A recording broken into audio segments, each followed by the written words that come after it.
ለማንቸስተር ዩናይትድ የጥር የዝውውር መስኮት በጣም አጓጊ ይመስላል። ሁለት ትልቅ ስሞችን ከማንቸስተር ዩናይትድ ጋር ሰምተናል። አንደኛው ደግሞ እነ ካርሎስ ባሌባን፣ አዳም ዋርተንን በደንብ የሚያስረሳ አማካይ ነው ተብሏል። በዝርዝር የምንመለከተው ቀዳሚው ጉዳያችን ነው። ከማንቸስተር ሲቲ ጋር በተያዘ በውድድር ዓመቱ መጨረሻ ላይ የአሰልጣኝ ለውጥ ሊኖር ይችላል። አሰልጣኝ ፔፕ ጋርዲዮላ ከቡድኑ ጋር ሊለያይ ይችላል። ኤንዞ ማሬስካ ቡድኑ ሊረከብ ይችላል። ማንቸስተር ሲቲን ከቸልሲ ለቆ የሚሉ ዘገባዎችን በተደጋጋሚ እየተመለከተን እንገኛለን። ብሩኖ ፈርናንዴዝ አዲስ አነጋጋሪ አስተያየት ሰጥቷል። ከአርሰናል ጋር በተያዘ ጋብሪኤል ሱስ የትም አልሄድም እያለ ይገኛል። በተደጋጋሚ ይህንን አስተያየት ሲሰጥ ነበረ። የካቨርት የጉዳት ዜና ላይ ሌላ ተጨማሪ መጥፎ ዜናን ሰምተናል። ከዛ በተጨማሪ አርሰናል ቪክቶር ቫልደን ለማስፈረም ፍላጎት አለው የሚሉ ዘገባዎችን እየተመለከተን እንገኛለን። በዝርዝር የምንመለከታቸው ጉዳዮች ናቸው። ከሊቨርፑል፣ ከማንቸስተር ሲቲ፣ ከቸልሲ ጋርም በተያዘ የተገናኙ የዝውውር ጉዳዮች አሉ። በስፋት እየዳሰስናቸው የተመለከትናቸው የምንቆያቸው መረጃዎች ናቸው። ማንቸስተር ዩናይትድ ላይም ተጨማሪ የዝውውር ሀሳቦችን እናነሳለን። የአንቶኒዮ ሴሜኒዮ ጉዳይ በጥር የዝውውር መስኮት ምናልባት በጣም አጓጊውን የዝውውር መስኮት ልንመለከት እንችላለን። ሰላም ጤና ይስጥልን እየተወደዳችሁ እንደምናችሁ። ስፖርታዊ ጉዳዮቻችን ተጀምሯል። አብራችሁን ስላላችሁ ጊዜያችሁን ስለምትሰጡን ስለምታደምጡን ከልብ እናመሰግናለን። እንደተለመደው በርከት ያሉ ያልተሰሙ አዳዲስ ጉዳዮችን ይዘን ተገኝተናል። አብራችሁን ቆዩ። ቤስት ስፖርትን ሰብስክራይብ አድርጉ። ይህንን ቪዲዮ ላይክ አድርጋችሁ እንድትጀምሩ እና አስቀድመን እናሳስባለን። መልእክቶቻችሁን ጻፉልን። የሳምንቱ መጨረሻ ጨዋታዎች ይጠበቃሉ። በተለይ በሳምንቱ መጨረሻ ጨዋታ ቅዳሜ ዕለት በእንግሊዝ ፕሪሚየር ሊግ በጣም ትልልቅ የፕሪሚየር ሊጉን የውድድር ዓመት በጣም ሊወስኑ የሚችሉ አይነት ጨዋታዎች ይጠበቃሉ። እንመለከታቸዋለን። ትናንትና መልእክቶቻችሁን ላኩልን ብለን ነበረ። ነጂብ እንኳን ደህና መጣችሁ ብሎናል። ከልብ እናመሰግናለን። መልእክቱን ልኮልናል። ከዛ በተጨማሪ ሳሚነኝ ያለን አድማጫችን ከቦረና አርሰናል ተቸግሮም ቢሆን ዋንጫውን የሚበላ ይመስለኛል። ግሎሪ ማንቸስተር ዩናይትድ የኔው ማንቸስተር ዩናይትድ ቶፕ 4 ላይ ያጠናቀቃል የሚል መልእክቱን ልኮልናል። ከቡካዮ ሳካ ጋር በተያዘ ፐርፌክት ተጫዋች ነው ጃክ ግሪሊሽ። እውነቱ ነው፣ ስኪልፉል አይደለም፣ ነገር ግን ፐርፌክት ተጫዋች ነው የሚል መልእክቱን ልኮልናል። የናንተን መልእክት እንጠብቃለን። በጥያቄ እንጀምራለን። አስቀድመን የምንጠይቃችሁ ጥያቄ የማንቸስተር ዩናይትድ እና ለአርሰናል ደጋፊዎች ነው። የማንቸስተር ዩናይትድ ደጋፊዎች ከአርሰናል አንድ ተጫዋች አስፈርሙ ብትባሉ ማንን ታስፈርማላችሁ? ከአርሰናል አንድ ተጫዋች ብቻ ምረጡና የማንቸስተር ዩናይትድ ተጫዋችን ይሁን ቢባል ከተከላካይ ስፍራ ከግብ ጠባቂው እስከ አጥቂ ድረስ የትኛውን ተጫዋች ትመርጣላችሁ? በተመሳሳይም ከአርሰናል ደጋፊዎች መካከል አንድ የማንቸስተር ዩናይትድ ተጫዋች ወደ አርሰናል ቢመጣ ብላችሁ የምታስቡትን ተጫዋች መልእክቶቻችሁን ጻፉልን። ሌሎች ጥያቄዎችንም ወደ በኋላ ላይ እናነሳለን። በቅድሚያ አንድ ሁለት አጫጭር ጉዳዮችን ላንሳ። ትናንትና ኤሲ ሚላን ከናፖሊ በጣሊያን ሱፐር ካፕ ላይ ጨዋታቸውን አድርጎ ነበር። ራስመስ ሆይሉንድ 18 ጨዋታዎችን አድርጎ 10ኛ የግብ ተሳትፎውን አስመዝግቧል። ትናንትና አንድ ግብ አስቆጥሯል። አንድ ለግብ የሆነ ኳስ አቀብሏል። ጨዋታው 2-0 በሆነ ውጤት የተጠናቀቀ ነበረ። ከቲየሪ ሄንሪ ጋር በተያያዘ የሚነሳ ሌላ ጉዳይ አለ። ቲየሪ ሄንሪን በተመለከተ የቢቢሲ የአመቱ ምርጥ ሽልማት ላይ እንግዲህ የምንጊዜም የላይፍ ታይም እንግዲህ የምንጊዜም የህይወት ዘመን ተሸላሚ ሆኖ ተመልክተነዋል። 48 አመቱ ላይ ይገኛል። ትናንትና 4 ልጆቹ በመድረኩ ላይ ተገኝተው ሽልማቱን አበርክተውለታል። እግር ኳስ ሁሉንም ነገር ሰጥቶኛል፣ እኔም ለእግር ኳስ ሁሉንም ነገር ሰጥቻለሁ የሚል ነገር አንስቷል። 228 ግቦችን በ377 ጨዋታዎች ላይ አስመዝግቧል። ከዛ በተጨማሪም በጣም አስገራሚ የሚባል የተጫዋችነት ኬሪየር አለው። በፕሪሚየር ሊግ ላይ ከተጫወቱ የውጭ ሀገር ተጫዋቾች መካከል ከምን ጊዜ ምርጦቹ መካከል የሚጠቀስ ነው። በቢቢሲ ላይም የእውቅና ተሰጥቶታል። ለሁሉም በዝርዝር ወደ ምንመለከታቸው ጉዳዮች እናልፋለን። የጨዋታዎቹን ጉዳይ ወደ በኋላ ላይ የሳምንቱ መጨረሻ ጨዋታዎችን እንመለከታለን። አስቀድመን ግን ማንቸስተር ዩናይትድ ቤት በጣም አስገራሚ የዝውውር ጉዳይ ተሰምቷል። ምናልባት እንደኔ ግምት አዳም ዋርተንን ሌሎችንም የፕሪሚየር ሊግ ተጫዋቾች ሊያስረሳ የሚችል ማንቸስተር ዩናይትድ ካለበት ፋይናንሻል ስትራግል አንጻር ከዛ በተጨማሪ ከተጫዋቹ ኳሊቲም አንጻር ማንቸስተር ዩናይትድን የውድድር ዘመን ሊታደግ ይችላል የሚለው የዝውውር ሂደት ነው የተሰማው። በጣም አስገራሚ ጉዳይ ነው። ትናንትና ማምሻውን ዛሬም ጠዋት ላይ ከተሰሙ ጉዳዮች መካከል የሩበን ኔቬሽ ጉዳይ ነው። ሩበን ኔቬሽ በሳውዲ ፕሮ ሊግ በአልሂላል እየተጫወተ ይገኛል። 6 ወራት አካባቢ ይቀሩታል። በውድድር ዓመቱ መጨረሻ ላይ ወደ ፈለገበት ክለብ መሄድ ይችላል። ነገር ግን የዓለም ዋንጫ ተቃርቧልና በዚህ የጥር የዝውውር መስኮት አል ሂላልን መልቀቅ እፈልጋለሁ ብሏል። አል ሂላል ተጫዋቹን ለማቆየት ውል ማራዘሚያ አቅርቦለት ነበረ። ነገር ግን ሩበን ኔቬሽ ፖርቹጋላዊ ተጫዋች የቀድሞ የወልቭስ ተጫዋች ወደ ሳውዲ ሲሄድ 48 ሚሊዮን ፓውንድ እየተከፈለበት ተጫዋች ነው። አሁን የተጫዋች በማንቸስተር ዩናይትድ ራዳር ውስጥ ገብቷል። ማንቸስተር ዩናይትድ ተጫዋቹ ወደ ፕሪሚየር ሊግ መመለስ ይፈልጋል። ማንቸስተር ዩናይትድ ደግሞ በጣም ዝቅ ባለ ክፍያ ተጫዋቹን ማስፈረም ይችላል የሚሉ ሀሳቦች እየተነሱ ይገኛሉ። በጣም መልካም እድል ይመስላል ለሩበን አሞሪም ቡድን። በጣም የተሰማ ያልተገመተ ያልተጠበቀ መረጃ ይመስላል። 28 ዓመቱ ላይ ይገኛል። ገና ከዚህ በኋላ 5 ዓመታት ቢያንስ በትልቅ ደረጃ መጫወት ይችላል። ወደ ሳውዲ አረቢያ ሲሄድ ታስታውሱ ከሆነ እነ ባርሰሎና አርሰናል ይፈልጉት ነበረ። ነገር ግን ህይወቴን ሊቀይር የሚችል ገንዘብ ነው ምን ላደርግ የሚል አስተያየቱን ሰጥቶ ነበር። በወቅቱ ትልቅ ገንዘብ ነበር የቀረበለት በደሞዝ ደረጃ። ለዛም ይመስላል ሳውዲ ፕሮ ሊግን ምርጫውን አድርጎ በአል ሂላል ባለፉት 2-3-4 ዓመታት እንግዲህ በትልቅ ደረጃ በአውሮፓ መጫወት የሚችልበትን እድል ዘግየት አድርጎ ከዛ በኋላ ወደ ሳውዲ አረቢያ ሄደው ከጃንዋሪ 1 ጀምሮ ደግሞ ወደ እንግሊዝ ፕሪሚየር ሊግ መመለስ ይፈልጋል። ያለው የውል ደረጃ በጣም የሚያስገርም ነው። 6 ወራት ብቻ ነው የሚቀሩት። በዚህ 6 ወራት ደግሞ አል ሂላል ያወጣበት 48 ሚሊዮን ፓውንድ አካባቢ ያለው 2023 ላይ ነበር የፈረመው በ2 ዓመት ከግማሽ በላይ ቆይቷልና አሁን 18 ሚሊዮን ፓውንድ አካባቢ በአንዳንድ ቦታዎች ላይ ሜንሽን የሚደረግ ገንዘብ ነው። ነገር ግን ማንቸስተር ዩናይትድ ከዛም አነስ ባለ ክፍያ ከ10 እስከ 15 ሚሊዮን ፓውንድ ከፍሎ ይህንን ድንቅ አማካኝ ማስፈረም ይችላል። ተጫዋቹን ፍጹም ፍላጎት አለው የሚሉ ጉዳዮች አሉ። በእርግጥ በዌስትሃም ዩናይትድ በኩል ኑኖ ኤስፒሪቶ ሳንቶ ኒውካስል ዩናይትድም ተጫዋቹን ይፈልጋሉ ቢባልም በተለይ በሜሎኑ 253 ጨዋታዎችን አድርጎ 30 ግቦችን አስቆጥሯል።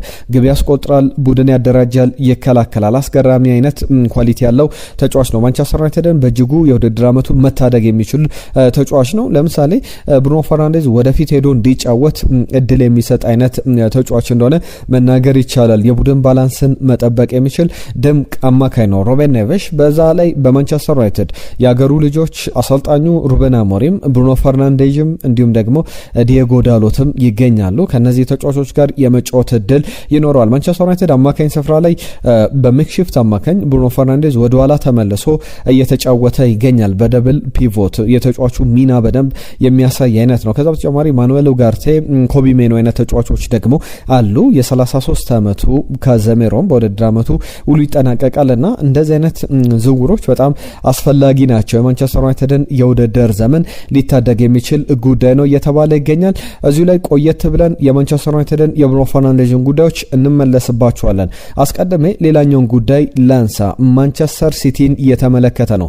አሰልጣኝ ፔፕ ጋርዲዮላን የተመለከቱ ጉዳዮች በስፋት እየወጡ ይገኛሉ። ዚ አትሌቲክ፣ ዘ ቴሌግራፍ፣ ዘ ታይምስ ላይ መመልከት ትችላላችሁ። እነዚህ በጣም ታማኝ የሚባሉ መገናኛ ብዙሃኖች በዚህ በክረምቱ ብዙ ምልክቶች አሉ። ፔፕ ጋርዲዮላ የውድድር ዓመቱ ሲጠናቀቅ በተለይ ደግሞ የእንግሊዝ ፕሪሚየር ሊግን አሸንፎ የሚያጠናቀቅ ከሆነ ኤታድን 2026 ጁን ላይ ይሰናበትና በአዲስ አሰልጣኝ በማንቸስተር ሲቲ እንመለከታለን የሚሉ ጉዳዮች አሉ። 13 ወራት ተቆጥሯል። ፔፕ ጋርዲዮላ በማንቸስተር ሲቲ የሚያቆየውን አዲስ ውል ከፈረመ በአስገራሚ ሁኔታ ይህ ጉዳይ ብዙ እየተባለበት ይገኛል። ፔፕ ጋርዲዮላ ውሉን ካራዘመ በኋላ ስትራግል አድርጓል። ባለፈው አመት ላይ በያዝነው የውድድር ዘመን ደግሞ የተሻሻለውን ማንቸስተር ሲቲ በመጠኑም ቢሆን አሁን ባለፉት ሳምንታት ላይ እየተመለከተን እንገኛለን። ከምን ጊዜ ምርጥ አሰልጣኞች መካከል በቀዳሚነት ሊጠቀስ የሚችል ነው። ለእናንተ የታስቀምጡታላችሁ? የፔፕ ጋርዲዮላን ስኬት እንዴት ታዩታላችሁ? ከቴሬሳ ዲቪዥን ጀምሮ በስፔን የባርሰሎና ቢ ቡድን ይዞ የመጀመሪያ ዋንጫውን አሸንፏል። 2007 2008 የውድድር ዘመን በባርሰሎና 14 ዋንጫዎችን ከ2008 እስከ 12 አሳክቷል። ከዛ በተጨማሪ ወደ ባየር ሙኒክ ከ2013 እስከ 16 ድረስ ቆይታ አድርጎ 7 ዋንጫዎችን ያሳካበትና የማንቸስተር ሲቲም ቆይታው ከ2016 ጀምሮ አሁን 2026 ሲጠናቀቅ 10 ዓመቱን ይደፍናል። 18 ዋንጫዎችን አሳክቷል። በአጠቃላይ 18 ዓመታትን አሰልጥኗል። 40 ዋንጫዎች የሱ ነበሩና በጣም በሚያስገርም ሁኔታ ብዙ ስሞች እየተነሱ ይገኛሉ። በተለይ እዚህ ላይ የኤንዞ ማሬስካ ስም በስፋት እየተጠቀሰ ይገኛል። የማንቸስተር ሲቲ ሶርስ ናቸው ለዚህ አትሌቲክ እንደተናገሩት ከሆነ በግልጽ በብዙ መገናኛዎች ወጥተው ፐብሊክሊ መናገር አይችሉም። በማንቸስተር ሲቲ በኩል ያሉ ባለሙያዎች ትልልቅ ኃላፊዎች ከዚህ አትሌቲክ ጋር ቆይታ አድርገው ነበር። በድብቅ ማንነታቸው ሳይታወቅ የሰጡት አስተያየት ነው። በተለይ የውድድር ዓመቱ ሲጠናቀቅ ማንቸስተር ሲቲ ፕሪሚየር ሊጉን አሸንፎ የሚያጠናቀቅ ከሆነ ፔፕ ጋርዲዮላ ከማንቸስተር ሲቲ ጋር የሚለያይበት ሰፊ ድል አለ።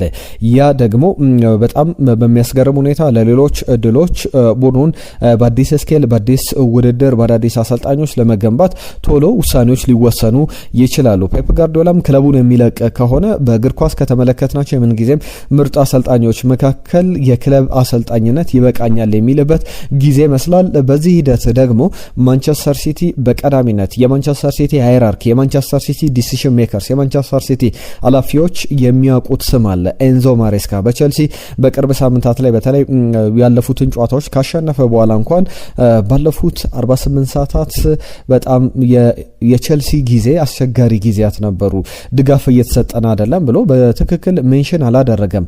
የክለቡ አመራሮችን ነው የሚለውን ወይስ ደግሞ የክለቡ ደጋፊዎችን ነው የሚለውን በግልጽ አላስቀመጠም። ከዛ በኋላ ግን የክለቡ ደጋፊዎችን አይደለም፣ የክለቡ ደጋፊዎች ሁሌ ከጎኔ ናቸው፣ አመራሮችንም አይደለም ብሏል። በእርግጥ ለአመራሮቹ የተላለፈ መልእክት ሊሆን ይችላል የሚሉ ጉዳዮች ነበሩ። እነ ጄሚ ካራገር በቅርብ ቀናት ላይ ከሰጧቸው አስተያየቶች መካከል በቸልሲ ቤት አሰልጣኝ ኤንዞ ማሬስካን ለመቀየር የሚሸቱ ነገሮች አሉ፣ ሀሳቦች አሉ፣ አካሄዶች አሉ የሚሉ ነገሮችን ሲያነሳ ነበር ጄሚ ካራገር። በዚህ ሂደት ደግሞ ኤንዞ ማሬስካ የሚቀየር ከሆነ ማን ነው የሱ ተተኪ የሚሆነው በሚለው ጉዳይ ላይ ስፐርስን ቶትናም ስፐርን ተመልከቱ፣ ማንቸስተር ዩናይትድን ተመልከቱ። ለውጥ አድርገው ከዛ በኋላ የባሰውን አሰልጣኝ ነው የቀጠሩት። ቸልሲን ቤት እንደዛ ነው የሚሆነው ብሎ ቅድመ ግምቱን ሲያስቀምጥ ነበረ።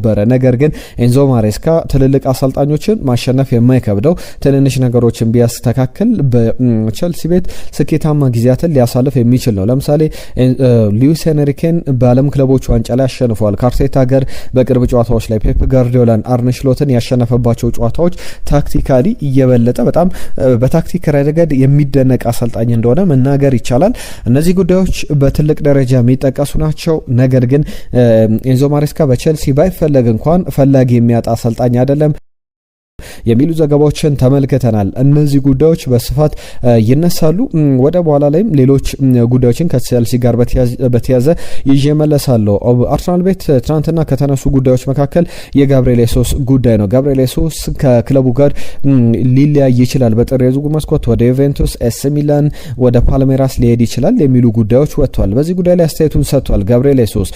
በተለይ ደግሞ ሰዎች ይጠይቁኛል፣ ለምንድን ነው የማትለቀው? ለምንድን ነው ወደ ሳውዲ የማትሄደው? ለምንድን ነው ወደ ብራዚል የማትመለሰው ይሉኛል። አንድ ቀን ያ ፉል ሰርክል ይመጣና ወደ ፓልሜራስ እመለሳለሁ፣ ወደ ጀመርኩበት ወደ አሳደገኝ ክለብ ወደ ፓልሜራስ እመለሳለሁ። ነገር ግን አሁን ያልጨረስኩት ቢዝነስ አለ፣ አንፊኒሽድ ቢዝነስ አለ በአርሰናል ቤት። እዚህ የመጣሁት አሁን በዚህ ሰዓት ላይ መልቀቅ አልፈልግም። ወደ አርሰናል ስመጣ ሚኬል አርቴታን ስቀላቀል አላማ የነበረው ግቦችን ማስቆጠር ብቻ አይደለም፣ ወደ አርሰናል የመጣሁት ዋንጫዎችንም ለማሸነፍ ነው ብሏል። አሁንም ያልጨረስኩት ነገር እንዳለ ይሰማኛል፣ መልቀቅ አልፈልግም የሚል ነገር አንስቷል።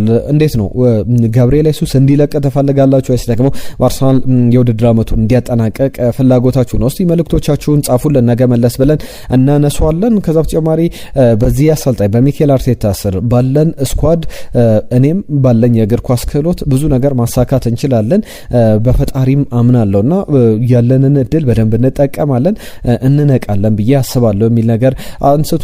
እንዴት ታስቡታላችሁ? በእርግጥ ጋብሪኤል ሱስ ማለት እንደኔ እምነት የአርሰናል መሰረት ነው። አሁን ላለበት ስኬት የጋብሪኤል ሱስ ሚና የኦሌግዛንደር ዚንቼንኮ ሚና መቼም የሚረሳ አይደለም። የአርሰናል ቡድንን ቀና ያደረጉ ቡድኑ በጣም ስኬታማ ጉዞን እንዲያደርግ ያስቻሉ ተጫዋቾች መካከል የሚጠቀሱ ናቸው።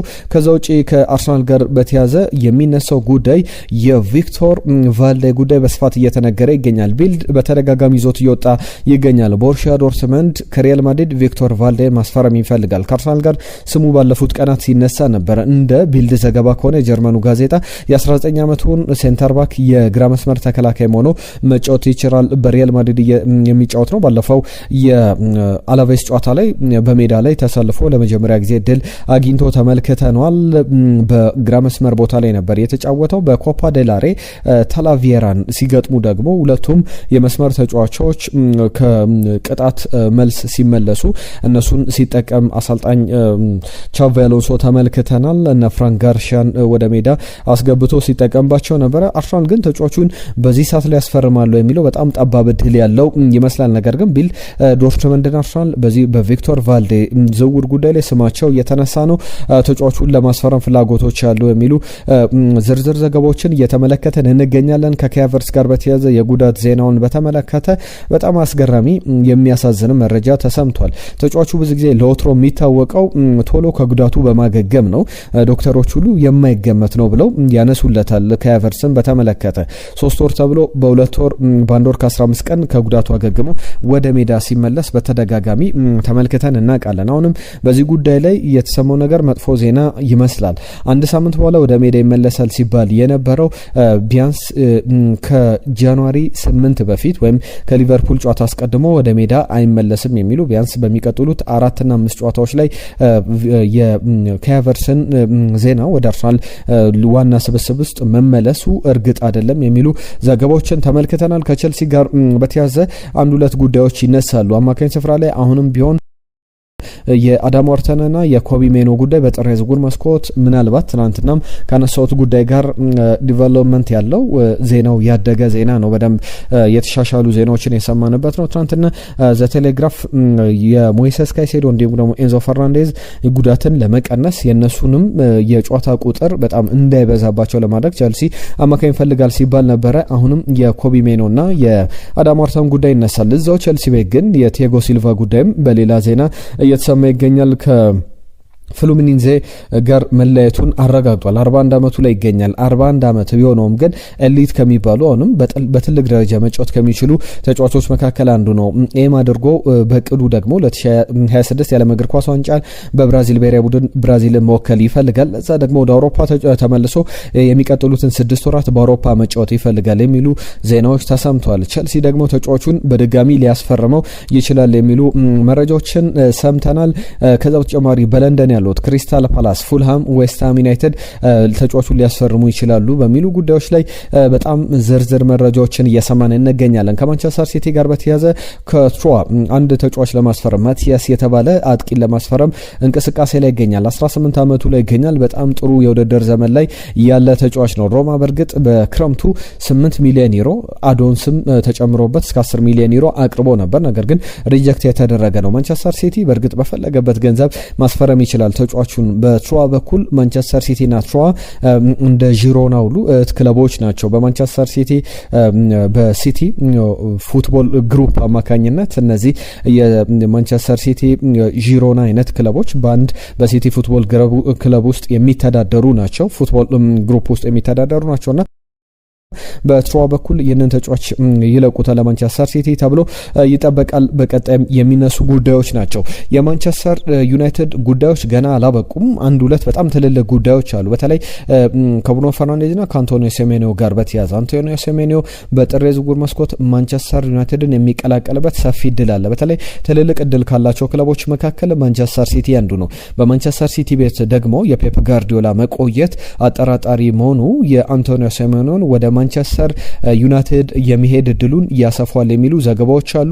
በተለይ 65 ሚሊዮን ፓውንድ የውል ማፍረሻ ነው ከጃንዋሪ የመጀመሪያ ሳምንታት በፊት አክቲቬት መደረግ የሚችለውና አንቶኒዮ ሴሜኒዮን በጥር የዝውውር መስኮት በማንቸስተር ዩናይትድ ቤት እንግዲህ የሚመጣ ይሆናል የሚሉ ዘገባዎች በጣም ጠንክረው ተመልክተናል። በተለይ ደግሞ ጄምስ ደከር የቴሌግራፍ ጸሐፊ ነው ይዞት በወጣው ዘገባ መሰረት 25 ዓመቱ ላይ የሚገኘው ሴሜኒዮ ማንቸስተር ዩናይትድን የሚቀላቀል ከሆነ ከቀደም ያነሳውላችሁ የአማካኝ ስፍራው ተጫዋች ከሳውዲ የሚመጣው ሮቤን ነቬሽም ሲጨመር ማንቸስተር ዩናይትድ ምናልባት ቶፕ 4 ላይ የማያሰጋ ጉዞ ያደርጋል። በጣም አስገራሚ የውድድር ዘመን ሊኖረው ይችላል። ባለፉት ጨዋታዎች ላይ እንዴት ፍሎሪሽ እንዳደረገ የማንቸስተር ዩናይትድ ማጥቃት እንቅስቃሴ ውህደቱ እየመጣ እንዳለ እየተመለከትን ነው። መከላከሉን ደግሞ ለማጠናከር አማካኝ ስፍራ ላይ ትክክለኛ 6 ቁጥር በመስመር ቦታ ላይ ዊንግ ባክ ሆኖ መጫወት የሚችለው አንቶኒዮ ሴሜንዮ ሲጨመር እንደ አማድ ዲያሎ ብሪያን ቦሙ ጋር የፈጠረው ጥምረት አለ። በተቃራኒው መስመር ደግሞ የዚህ አንቶኒዮ ሴሜንዮ ከማቲያስ ኩኛ ወይም ደግሞ ከሜሰን ማውንት ጋር የሚፈጥረው ጥምረት በደንብ የሚጠበቅ ነውና እንዴት አያችሁት? እስቲ ይህንን ዝውውር እስካሁን ያነሷቸው ጉዳዮች በትልቅ ደረጃ ለማንቸስተር ዩናይትድ ደጋፊዎች እንደ ትልቅ ዜና የሚቆጠሩ ናቸው። የውድድር ዓመቱን መታደግ የሚችሉ ናቸው። ብሩኖ ፈርናንዴዝን በተመለከተ ፋብሪዚዮ ሮማኖ ይዞት የወጣው ዘገባ አለ። የሳውዲ ክለቦች በጥር አይመጡም፣ ነገር ግን ክረምት ላይ ተጫዋቹ ማስፈረም ይፈልጋሉ የሚሉ ዘገባዎችን ተመልክቻለሁ። ብሩኖ ፈርናንዴዝ ደግሞ ከሪዮ ፈርዲናንድ ጋር ያደረገው ቆይታ ሌላ አነጋጋሪ መረጃን ይዞቷል። 2 አጋጣሚዎች ነበሩ። ከማንቸስተር ዩናይትድ መልቀቅ የምችልበት ዋንጫ ማሸነፍ የሚችልበት ጊዜ ላይ ነበርኩ። ዋንጫ ማሸነፍም ነበረብኝ፣ ዋንጫ ማሸነፍም እችል ነበር። ነገር ግን ለማንቸስተር ዩናይትድ ታማኝ ሆኜ ቆይቻለሁ። ነገር ግን ማንቸስተር ዩናይትድ ለኔ ያን ያክል ክሬዲት አልሰጠኝም የሚል እምነት እንዳለው ተጫዋቹ ተናግሯል። ብሩኖ ፈርናንዴዝ በግልጽ ነው ነገሮችን እያስቀመጠ የሚገኘው። ምናልባት በክረምቱ ከዩናይትድ ጋር ሊለያይ ይችላል የሚሉ ነገሮች አሉ። 2 ጊዜ ትልልቅ ክለቦች ወደኔ መጥተው ነበረ፣ ነገር ግን ማንቸስተር ዩናይትድን አስቀድሜ በማንቸስተር ዩናይትድ ቆይቻለሁ የሚል ነገር አንስቷል። ለሁሉም እነዚህ ጉዳዮች በትልቅ ደረጃ አሁንም እያነጋገሩ ቀጥሏል። ብሩኖ ፈርናንዴዝ አሁንስ በማንቸስተር ዩናይትድ መቆየት አለበት ወይ የሚል እምነት አላችሁ? እስቲ መልእክቶቻችሁን ላኩልን፣ ሀሳቦቻችሁን እንጠብቃለን። ይህንን ቪዲዮ ላይክ አድርጋችሁ አብራችሁን እንዳላችሁ ተስፋ እናደርጋለን። ነገ የሚደረጉ የእንግሊዝ ፕሪሚየር ሊግ ጨዋታዎች አሉ። እስቲ ግምቶቻችሁን ደግሞ ላኩልን። በ17ኛ ሳምንት የእንግሊዝ ፕሪሚየር ሊግ ጨዋታ ማንቸስተር ሲቲ ከዌስትሃም ዩናይትድ 12 ሰዓት ላይ ይጫወታል። ቶትናም ከሊቨርፑል የሚያደርጉትም ጨዋታ 2 ሰዓት ከ30 ላይ ይደረጋል። ግምቶቻችሁን ላኩልን። ኤቨርተን ከአርሰናልም የሚደረገው ጨዋታ በአዲሱ የኤቨርተን ስቴዲየም ምሽት 5 ሰዓት ላይ ነገ የሚደረግ ጨዋታ ነው። ግምቶቻችሁን እንጠብቃለን። ማንቸስተር ዩናይትድ ከአስቶን ቪላ ጋር ነው የሚጫወተው። አማድ ዲያሎ እነ ብሪያን ምቦሞ የሌሉበት ቡድን እንዴት የአስቶን ቪላን ጠንካራውን ቡድን 1 ሰዓት ከ30 ላይ ውድለት ሲገጥም እንዴት ይቋቋማል የሚለው ሌላ አነጋጋሪ፣ ሌላ ወሳኝ፣ ሌላ ልንመለከተው የሚገባ አይነት ጨዋታ ነው። እነዚህ መራግብሮች በደንብ የሚጠበቁ አይነት ጨዋታዎች ናቸው። በስፋት እንመለስባቸዋለን። ነገም ዝርዝር ጨዋታዎቹን በተመለከተ የሚነሱ ጉዳዮችን ይዘን የምንመለስ ነው የሚሆነው። መልእክቶቻችሁን ግን ላኩልን። ቼልሲ ከኒውካስል ዩናይትድም ይጠበቃል። 9 ሰዓት ከ30 ሲል ቅዳሜ የሚደረግ ጨዋታ ነው። መልእክቶቻችሁን፣ ግምቶቻችሁን እንጠብቃለን። ትክክለኛ ገማቾችን ነገ መለስ ብለን የምንመለከት ነው የሚሆነው። ለሁሉም በርከት ያሉ ጉዳዮችን አነሳን። አብራችሁ ስለነበራችሁ ከልብ እናመሰግናለን። ነገም አዳዲስ ጉዳዮችን፣ አዳዲስ መረጃዎችን ይዘን እንመለሳለን። የዛሬውን እዚህ ላይ ያበቃን። ጤና ይስጥልን።